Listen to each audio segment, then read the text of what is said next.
Let me go ahead and get into a quick underdog token. And let me just say that I'm mostly excited to cover this one. I say mostly not because it's bad, but just because it took me a while to really assess this one properly before I put it on the show. The name of this token is called, I'm going to pronounce it the way they did on the call that I listened to, Tarality. Tarality. Tarality. That's on the Binance Smart Chain. The site is tarality.online. And I forget how I stumbled across this one. I want to say that I must have seen something on the web where I was searching and happened to see it and looked at it, and it seemed like a decent something. And the call that I saw, I believe it's out there on YouTube still. They were doing an AMA on the token.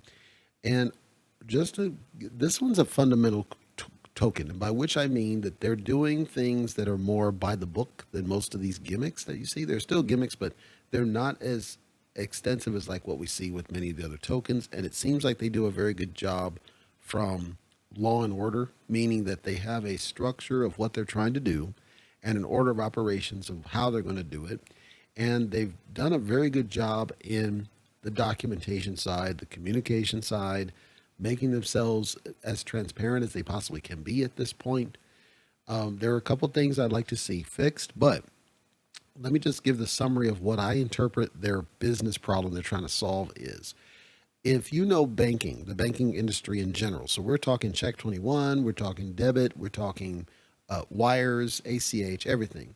The whole process, every part of it, the whole process it's very tedious, it's very data intensive, and of course there's a lot of regulations that make it very onerous for banks to implement and manage and for consumers to use. Right now, we've streamlined the debit process a little bit and we've streamlined the ACH process a little bit. Wire's still a pain, right? And then just general bank reconciliation, the whole process is kind of a pain. And so what they're trying to do is take blockchain and use it to enhance this process, enhance the security, enhance the performance, clean things up a little bit, and then add insurance over top of it. Insurance is there through FDIC out in the United States, but it's picky. Certain things are insured, certain things are not, and so there's a consistency in that it works, but not necessarily in an efficiency and scale. And so what they're trying to do is ambitious. I'm not going to kid you.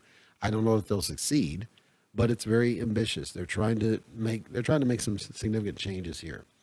They're transparent about the fact that they have in their tokenomics, they have a fund set aside for the founder, a fund set aside for strategy, a fund set aside for marketing, a fund set aside for charity, and a fund set aside for airdrops.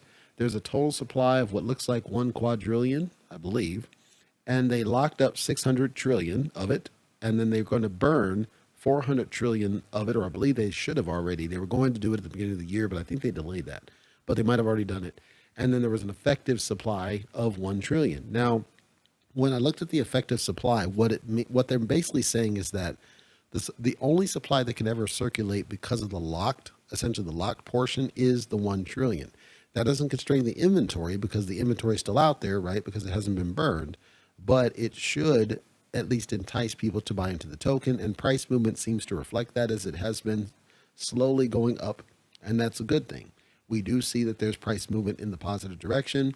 And again, they've done a very good job of communicating what they're doing and the plan and how they work.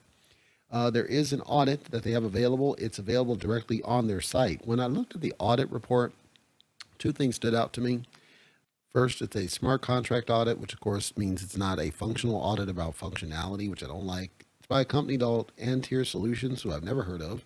However, I was very pleased with what they went through. It's just they don't have what I want as far as the functionality. Can the owner do crazy stuff and security and that kind of stuff? It's really about the code, which I want to see more of. I want to see more than just the code. I want to see more about what can the owner do, benefits the investor, inefficient use of gas, and I don't see any of that. It's more about code standard. That's not a problem. Just I think they need to have an additional audit, possibly from Desert Finance or CERTIC, to complement this one, because this one does not tell the investor enough of what they need to know in order to be assured that their asset is not going to be misused in the future.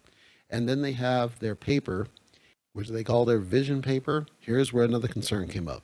There's all sorts of grammatical errors, typo errors. It's written in first person. I, the dreamer. Here's what I'm going to do. I'm here with the idea. There's a roadmap. You can't hardly read it, so that's a problem. And it's ambitious in what they're trying to do, but it's a terrible white paper. Terrible. I know it's a vision paper, but if you're not going to do a white paper, an official white paper, this vision paper sucks. I'm just calling it what it is. I like the project, and I like the cadence of the people. They seem like they're good people, and it seems like they're successful in what they're doing. The paper needs work. It definitely needs work. I want to see a different audit, Desert Finance or CERTIC, to understand the functional aspects of your project and make sure that it's fair for all investors involved. Other than that, I'm cheering for them, and I think they're hopefully going to be successful as they build a very ambitious plan to renovate the banking industry, because it certainly needs it.